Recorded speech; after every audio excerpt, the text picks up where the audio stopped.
Geng, Assalamualaikum dan selamat sejahtera. Ini adalah raket Protex Collective Edition Magic Mulan. Siap ada hard cover color merah.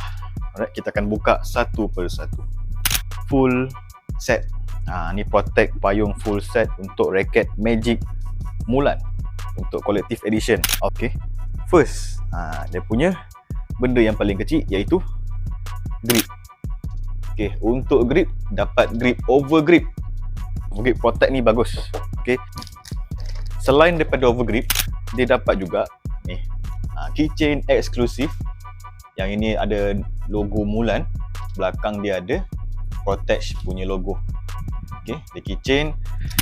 Ni apa? Baju, kain lap. Bukan. Yang ini adalah soft cover backpack untuk raket. Tulisan color ini, color pink. Untuk string, very famous string Protex XP66 Plus 0.66 raket Protex Magic Mulan. Color putih, ada pink, ada gold sikit. Bahagian frame, okey, bahagian frame menggunakan frame double edge sword potong angin. Special frame daripada Protex. Untuk spesifikasi, ini raket 4U. Flexibility adalah stiff. Maximum tension 38 lbs. Balance point dia jenis yang slightly head heavy. Dia antara 293 sampailah ke 297. Material menggunakan 30T Japanese Toray HM graphite.